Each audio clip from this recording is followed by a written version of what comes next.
কি কৰিলে আৰএছএছে ভাৰতৰ স্বাধীনতা সংগ্ৰামত কেতিয়াও তেওঁলোকে ভাগ নলয় এইখন চৰকাৰে ৰাজনীতি যদি কৰিছে মাত্ৰ ক্ষমতা ধন আৰু মাটি সম্পত্তিৰ বাবে মণিপুৰত বিজেপি আৰএছএছৰ ৰাজনীতিৰ বাবে আজি মণিপুৰৰ ভিতৰত দুভাগ হৈ গৈছে মাত্ৰ নিজৰ ব্যক্তিগত স্বাৰ্থৰ বাবে এই সময়ত তেওঁলোকে ব্ৰিটিছৰ লগত তেওঁলোকে মিলাজুলি তেওঁলোকে কামখিনি কৰি আছে আমি কোনো বাহিৰা শক্তি আমি আমাৰ নিজৰ এই সম্পৰ্কটো আমি ভাঙিবলৈ চুৰমাৰ হ'বলৈ আমি নিদিওঁ বৰ্তমান চৰকাৰৰ বিফলতা ঢেৰ বৰ্তমান চৰকাৰৰ কেলেংকাৰী ঢেৰ ৰাইজে গম পায় যে বৰ্তমান চৰকাৰৰ বিফলতা ঢেৰ বৰ্তমান চৰকাৰৰ কেলেংকাৰী ঢেৰ ৰাইজে গম পাইছে ৰাইজে জানে যে এইখন চৰকাৰে ৰাজনীতি যদি কৰিছে মাত্ৰ ক্ষমতা ধন আৰু মাটি সম্পত্তিৰ বাবে মাত্ৰ ক্ষমতা ধন আৰু মাটি সম্পত্তিৰ বাবে বিজেপি দলে ৰাজনীতি কৰি আছে কিন্তু তেওঁলোকৰ ৰাজনীতি আৰু কংগ্ৰেছ দলৰ ৰাজনীতিৰ মাজত যথেষ্ট পাৰ্থক্য আছে কংগ্ৰেছ দলে ৰাজনীতি ক্ষমতা কাৰণে নহয় কংগ্ৰেছ দলে ৰাজনীতি অসমৰ ভিতৰত শান্তি উন্নতি প্ৰগতি থাকক আমি তাৰ বাবে আমি ৰাজনীতি কৰোঁ আমাক ভাল পাওক বা বেয়া পাওক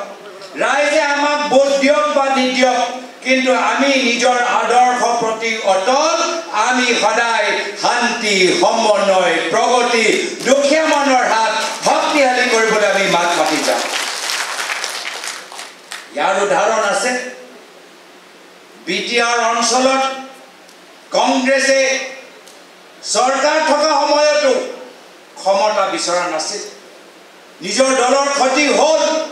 কিন্তু বিটিআৰ অঞ্চলৰ বৃহত্তৰ স্বাৰ্থৰ বাবে আমি নিজৰ দলৰ ক্ষতি আমি হ'বলৈ দিলোঁ এয়া হ'ল কংগ্ৰেছ দলৰ ত্যাগ আৰু বলিদান কৰা আদৰ্শ আৰু উদাহৰণ আজি ভাৰতৰ স্বাধীনতা সংগ্ৰামত কংগ্ৰেছ দলৰ ইতিহাস আছে যে আমাৰ মানুহবোৰ জেললৈ গ'ল আমাৰ মানুহবোৰ ফাঁচি হ'ল আমাৰ মানুহৰ ওপৰত কংগ্ৰেছৰ কৰ্মীৰ ওপৰত ব্ৰিটিছে গুলীয়াই তেওঁলোকে মাৰিলে ওচৰৰ পথৰুৱা ঘাটত কেনেদৰে শ্ৰমিকসকলে আন্দোলন কৰিছে সকলোৱে অৱগত এয়া হৈছে ভাৰতীয় নাগৰিকৰ শক্তি এয়া হৈছে অসমীয়া জনসাধাৰণৰ পৰম্পৰা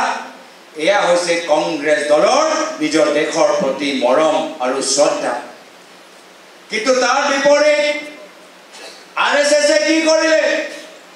আৰএছএছে ভাৰতৰ স্বাধীনতা সংগ্ৰামত কেতিয়াও তেওঁলোকে ভাগ নলয় মাত্ৰ নিজৰ ব্যক্তিগত স্বাৰ্থৰ বাবে এই সময়ত তেওঁলোকে ব্ৰিটিছৰ লগত তেওঁলোকে মিলাজুলি তেওঁলোকে কামখিনি কৰি আছে আৰু আজিও আমি একেই কথা আমি দেখা পাইছোঁ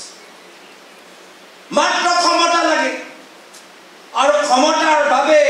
যিকোনো স্তৰলৈ যাব পাৰে আজি মণিপুৰত আমি দেখা পাইছোঁ